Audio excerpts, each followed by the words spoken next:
The first thing Sergeant Major Dara Osi noticed about the Veth was that they did not understand cold. Not cold the way she understood it. Not the cold that seeps through the soles of boots on a February morning, that turns breath to smoke and makes rifle bolts stick. The Veth had mapped every electromagnetic frequency known to science, had crossed 3 star systems in vessels shaped like frozen screams, had weapons that could pull the warmth out of a volume of space the size of a continent. And they had built all of it in climates that averaged 112 degrees Fahrenheit. They were hairless for a reason.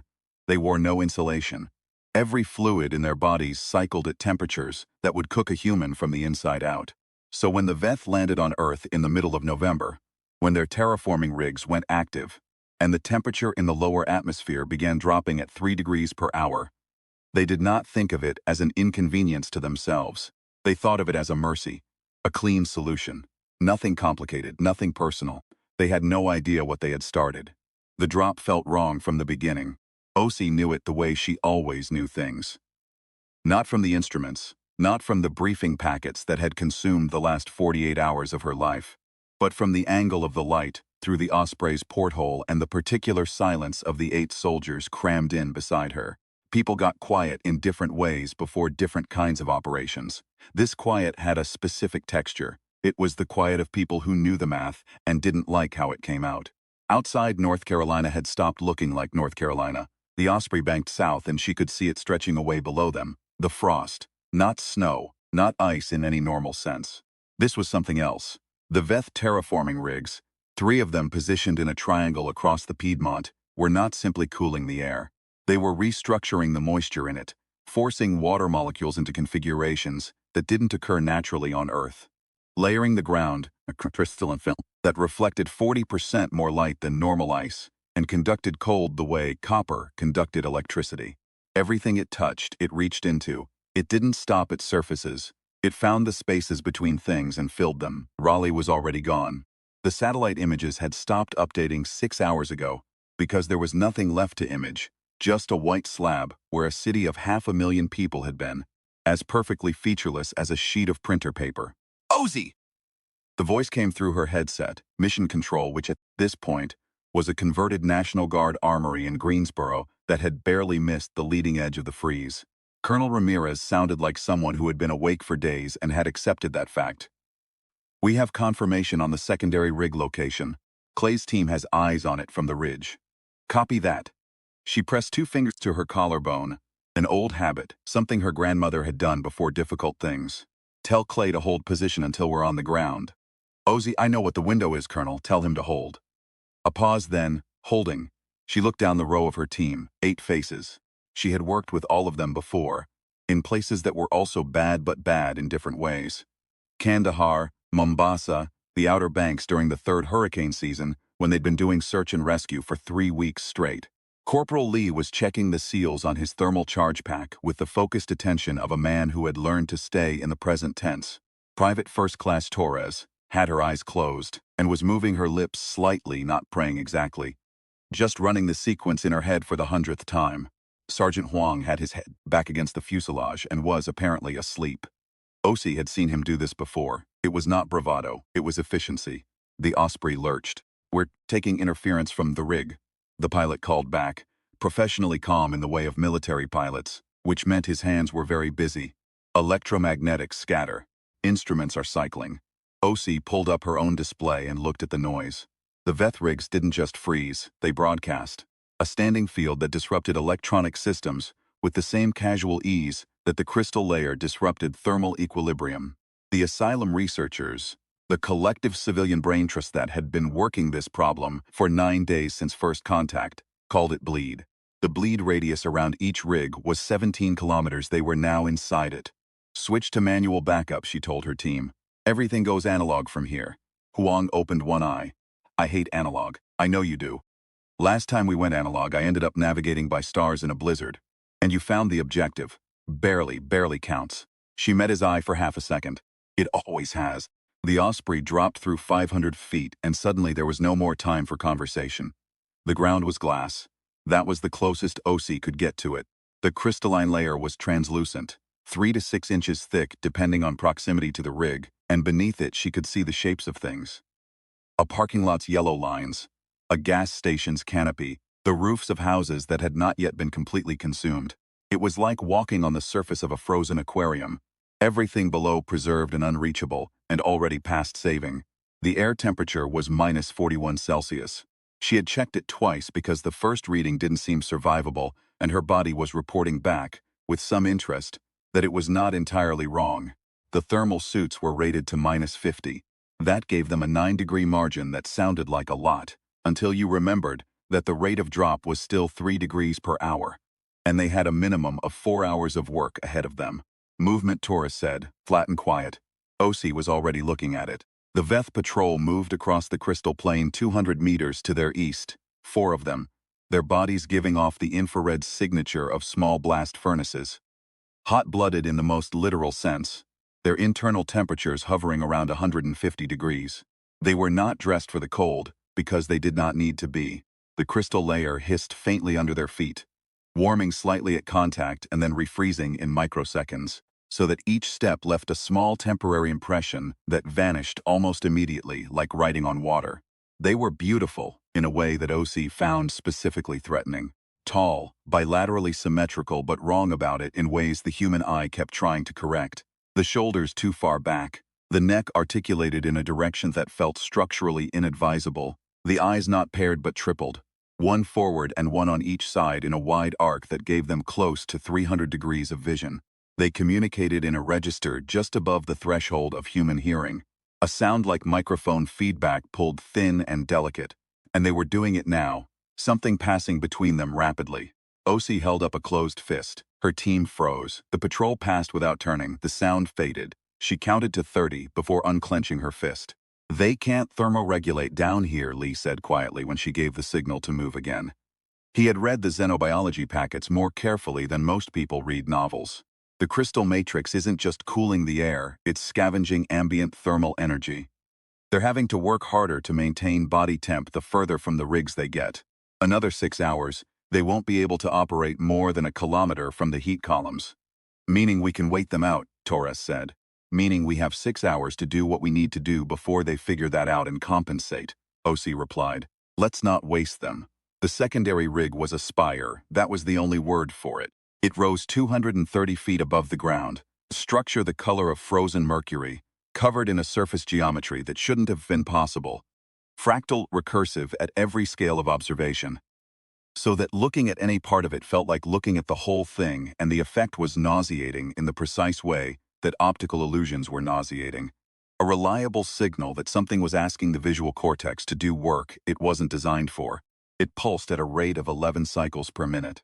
Osi had been told this in the briefing and had not fully understood what it would feel like until she was 20 meters from it and could feel the pulse in her back molars. Clay's team was on the ridge 300 meters north, and she could see Clay himself through the binoculars. Tall, angular, moving with the careful deliberateness of a man who had learned to treat his own body like equipment to be maintained. He was checking the deployment housing for the thermal spike, a device that was either going to work brilliantly or fail completely with very little middle ground, according to the engineers who had built it in a total of 60 hours. The thermal spike was a human solution to an alien problem, and it looked like one. It looked like something that had been designed at 3 in the morning by extremely tired engineers who were doing the best they could with what they had. It looked, honestly, like a crowbar with aspirations. A tungsten lance coated in a reactive compound that the Asylum team had reverse-engineered from a fragment of Veth hull material, rigged to a shaped charge that would drive it into the rig's base structure and deliver a thermal surge directly into the cooling matrix. The theory, and it was, at this stage, still a theory, was that the Veth rigs were calibrated for efficiency, not resilience. They had never needed to be resilient. Nothing had ever tried to stop them before. Nothing like humans, anyway. She keyed her calm. Clay, Osi. His voice had a quality she recognized. Not calm exactly. More like calm was the thing he was driving toward and had not quite reached. We're set on the north face. Charge is prepped. I can see at least 6 Veth at the base. We'll draw them. A short pause. How? She looked at Lee. Lee looked back at her. We're going to make some noise, she said. There is a specific kind of stupid bravery that gets confused with courage. And sometimes is courage. And Osi had spent 23 years in the army learning to tell the difference. Courage was doing the thing because you had thought it through and concluded it was the thing that needed doing, and the doing was going to cost you something real. Stupid bravery was doing the thing because you hadn't thought it through and the adrenaline had gotten there first. What she was about to do was, she felt right on the edge. The diversion was simple in the way that simple plans are always secretly complicated. She and Lee would approach the rig from the south, in full view, making the kind of signatures that Veth patrol sensors were optimized to detect: movement, body heat, electromagnetic scatter from their equipment. The Veth at the base of the rig would redirect toward them. Clay's team would have approximately 90 seconds of cover to close the distance to the north face and drive the spike. 90 seconds. She had run calculations in more hostile circumstances. She had delivered babies in flooded shelters and performed field surgery with a multi-tool. She had once kept a 12-year-old boy alive for 4 hours with nothing but a first aid kit and a refusal to stop. 90 seconds was not nothing. It was also not a lot. "On my count," she said. Then she stepped out of cover and walked into the open. And she was honest enough to admit to herself, in the small private part of her that narrated her own experience, that she was terrified in a way she had not been terrified in a long time, and that the terror was actually helping, because the terror was biological and very old, and it was pushing oxygen into her muscles and sharpening the edges of everything she saw. The Veth saw her in approximately 1.4 seconds. She knew this because they began making the high feedback sound immediately, and all 6 of them turned. Which was not nothing. 6 bodies moving together with the fluid precision of organisms that had never needed to learn caution, because they had never encountered something capable of forcing it. She kept walking toward them. This was the part of the plan she had not explained to anyone, including Lee, because if she'd said it out loud, it would have sounded like something she'd heard in a movie, rather than something she genuinely believed. They would not immediately fire, because they did not understand what she was doing. They had encountered human military units before. Those units had retreated, had hidden, had done the things that things do when something bigger is trying to kill them. A single human walking calmly towards 6 armed Veth was a pattern they did not have. And the Veth, for all their technology, were creatures of pattern. She watched them hesitate. A ripple of recalibration that passed through the group like a wave through water. And she used that half-second. She stopped walking. She stood perfectly still in the crystal plain with the spire behind them and the pale sky above, and the ruins of North Carolina's Piedmont stretching in every direction, and she looked at them. And she was, for this moment, representing something she hadn't thought about in years. Not her unit, not her country exactly, but the entire lurching mess of the species. Every human who had ever stood in the open and refused to be the thing that ran. Lee fired the thermal flare. The light was extraordinary. A magnesium-white bloom that the Veth's wide-arc eyes could not screen against. A human trick from the oldest part of the Tactician's Handbook. The part that predated gunpowder, the part that was just fire and shadow, and the non-knowledge that most things that had eyes were afraid of having them overwhelmed. The 6 Veth recoiled. Their feedback sound spiked to something audible and ugly. Osi ran. Clay did not waste the 90 seconds. He was already moving when the flare went up. His team in a low sprint across the crystal field. The thermal spike housing carried between him and Corporal Reyes like a battering ram, and the numbers were in his head. Distance to target, angle of approach. The 7-second deployment sequence he had run through his hands so many times that his fingers knew it without his brain needing to be involved. He reached the north face of the spire at 61 seconds, 29 to spare. The structure close up was different from the structure at distance. At distance it was alien architecture, strange and repellent. Close up it was machinery.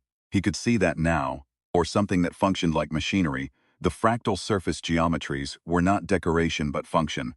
Thermal valve cycling at a rate too fast to follow visually, drawing warmth from the air and the ground and feeding it back into the cooling matrix.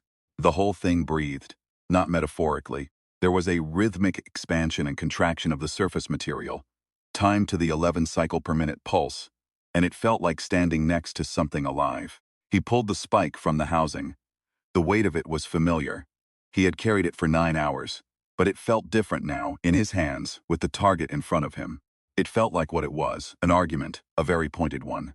"Drive it in the junction," Osi's voice said in his ear, calm in the way of someone who was currently running for her life and had decided to be calm about it. The lower junction, where the pulse is strongest. He could see the junction. He positioned the spike's tip against the crystalline material. It repelled slightly, as if trying to reject the contact, and he felt the cold of it even through his insulated gloves. And he set the charge housing against the back plate, and he took a breath, and he drove it home. The charge fired. The sound was not an explosion in any register he was familiar with. It was more like the sound of a very large thing deciding to stop. A cessation rather than a detonation, a structural silence that spread outward from the point of impact and consumed the mechanical breathing of the spire and the 11-cycle pulse and the high feedback sounds of the Veth at the south face, consuming all of it in a single instant of abrupt and total quiet. And then the spire began to crack. Osi heard the quiet and felt her whole body react to it before her brain had processed what it meant. She had been running in a diagonal, 2 of the 6 Veth in pursuit. Not all 6, because 2 had gone around the base of the rig to cut her off and 2 others had stopped, had seemed to hesitate in a way that she now understood was not hesitate, but the first symptom of something going very wrong for them. The rig's bleed field had been their navigation, their environmental armor, the thing that made them confident in the cold. Without it, they were in an environment that was already costing them energy, at a rate their biology couldn't sustain. The 2 pursuing her stopped. She stopped running. They stood 20 meters apart on the crystal plane, and she watched them. The alien bodies recalibrating, the triple-eyed heads moving in the way of organisms in unfamiliar distress. And she understood, with the particular clarity that came from being very cold and very tired and very close to having died, that she was watching the moment they realized they had made a mistake. Not the tactical mistake of underestimating the thermal spike. The larger one. The one that started 9 days ago when they looked at a planet occupied by bipedal mammals and thought, yes, these are the thing we don't need to worry about. Lee appeared at her shoulder, breathing hard, thermal charges expended and sidearm drawn. She put a hand on his arm. Hold, she said. They're leaving. The 2 Veth turned. It was a coordinated movement, precise even in retreat, and she watched them move back toward the rig. What was left of it, the spire beginning to fracture along the crystal lattice from the base up, and she watched them move past it and keep moving, north and then further north, away from the now compromised field zone, back toward the warmth they needed.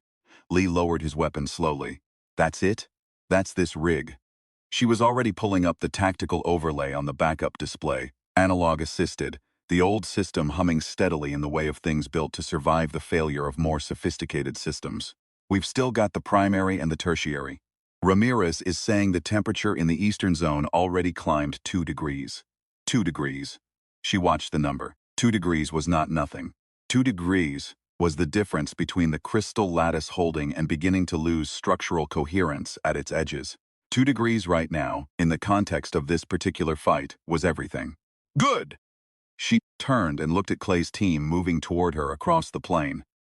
Clay at the front, the spike housing empty and discarded, his face doing the thing faces did when something had worked that they had not been entirely sure would work. The expression was specific to humans and she was glad to see it. North, she said when he was close enough to hear without the comms. We go north. The primary rig is 18 kilometers. Through the freeze zone. Through the freeze zone. He nodded.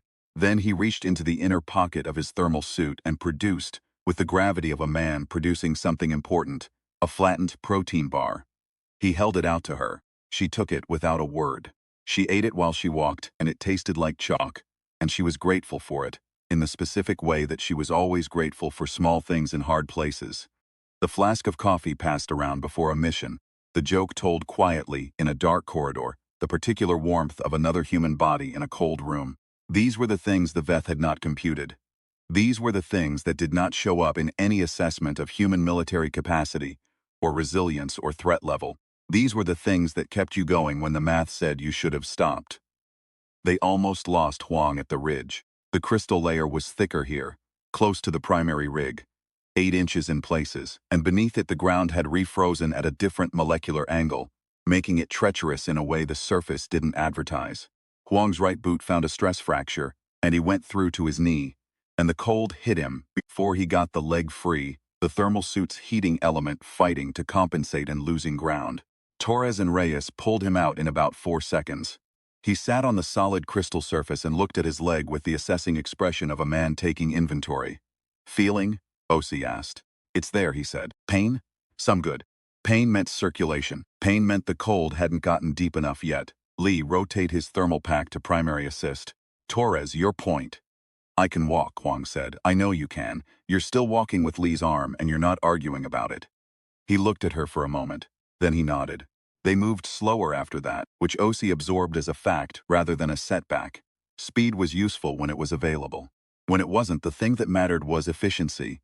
Every step purposeful, every calorie of warmth managed, the body treated as the machine it was and maintained accordingly. She had learned this from the army and from her mother before that, who had walked a long distance once under circumstances she rarely spoke about, and had done so by refusing to think about the end of the walk and focusing instead on the next 100 meters. Osi did the same now, not the primary rig, the next ridge, not the next ridge, the next step. Control was back in her ear by the time they crested the final approach. Osi, we have a development. Ramirez's voice had changed from the controlled exhaustion of before to something that was trying to be neutral and not quite making it. The Veth primary has changed its pulse rate. It was 11 cycles, it's now running at 17. She stopped. Since when? 90 minutes ago. About the time the secondary went down, they sped it up. She thought about this. They're compensating.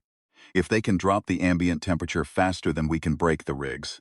That's the assessment, yes. The freeze line is moving east faster than projected. We've got 47 minutes before it reaches Greensboro. That's where you are. That's where I am. Yes. She heard something in his voice that was not said. Not a plea. Ramirez wasn't built for pleas. Just an acknowledgement, one professional to another, that the clock had changed. We're 2 kilometers out, she said. We'll make it. The tertiary is a problem. A pause. We lost Vandenberg's team. The words landed in the specific way that bad news landed in the field. Not as something to process emotionally, because there wasn't time for that, but as a variable that had changed and needed to be accounted for. She breathed in through her nose and out through her mouth. How? Veth intercepted them at the approach. 4 of them are accounted for in a building 2 clicks south. They couldn't reach the rig. They can't reach it or they haven't yet. A pause. Haven't yet. But the window. Tell them to find another way in. She started walking again. That's what we do when the way in is blocked. We find another one. The primary rig was different. She had known this from the briefings, but knowing it abstractly and seeing it were different experiences. The primary rig was not a single spire. It was a cluster. 7 structures interconnected by crystalline bridges at varying heights. The whole complex covering roughly the area of a city block. Each spire pulsing at the new 17 cycle rate. The entire structure giving off a light in the ultraviolet that the human eye saw only as a faint wrongness, a bruised quality in the air around it. And it was guarded, not 6 Veth. The secondary rig had been worth 6. The primary, apparently, was worth 23. She counted them in 2 sweeps of the binoculars, positioned at the cardinal approaches, supplemented by what appeared to be a different class of weapon system, mounted on 2 of the lower bridges, tracking arcs that covered the southern and eastern approaches entirely. That's a lot of them, Clay said beside her. Yes, the diversion play won't work, not at this scale. No. She was quiet for a moment. They're cold, she said. What? Look at their positioning. They're clustered. The ones at the eastern stations, see how they're positioned relative to the heat column from the central spire. They're not at optimal defensive angles. They're at the angles that let them stay in the warm zone. She handed him the binoculars. They can't sustain individual patrol routes at this temperature for more than. She checked the thermometer display, -48. That's below their operational minimum by 3 degrees. The 17-cycle boost is buying them time, but it's also costing them. Every erg they spend on body temperature is an erg they're not spending on paying attention. Clay was quiet for a long time. Then he handed the binoculars back. We go in through the north bridge, he said. Under it, not over. The heat from the central cluster creates an updraft on the north face that would disrupt their sensor arrays, yes. She looked at him. You got there faster than I did. I've been cold for 6 hours, he said. It's clarifying. She almost smiled. Let's go. The north approach took 40 minutes and 3 very specific fit where everything could have gone wrong and didn't. The first was Torres, navigating the crystal field in a zone where the lattice had layered unevenly, and the surface was a series of half-inch ridges that caught the light like hammered silver, and also turned an ankle if you didn't read them correctly.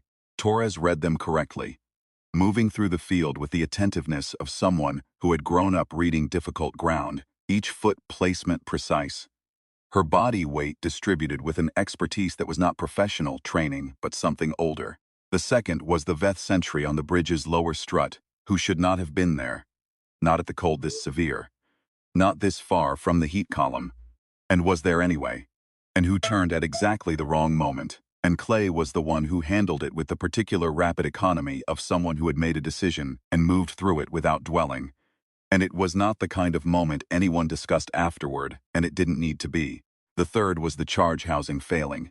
Not the spike itself, the housing, the delivery mechanism. The component that Huang had been carrying on his damaged leg for the last 2 kilometers, and that had, somewhere in the process, taken damage to the electromagnetic trigger that was not visible from the outside, and only revealed itself when Lee pressed the activation sequence and nothing happened. They were 20 meters from the primary junction. The Veth above them were 17 seconds from completing a sweep that would put 2 of the mounted weapons in line of sight, and the trigger was dead.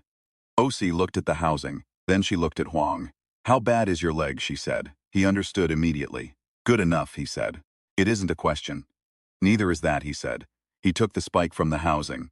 He looked at the junction, the convergence point of 3 crystalline bridges, where the pulse was strongest, where the fractal surface was churning through its 17th cycle sequence, where the air itself felt pressurized. He had the spike in both hands. The manual approach, which the engineers had included as a theoretical option in the briefing notes, with the people who expected it would never be used, required driving the tungsten lance into the junction with enough force to seat the reactive tip, at which point the thermal charge would activate on contact rather than on trigger signal. It required, in other words, hitting it hard enough by hand. Huang looked at her one more time. She nodded. He ran at the spire. She would describe it later when she had to write the report, as a controlled application of manual force within mission parameters, and the report would be accurate in every technical sense, and would not capture anything real about the moment. The sound his boots made on the crystal, or the way he didn't slow down at all as he approached, or the fact that he was singing something under his breath, not loudly, just audible enough to be doing it.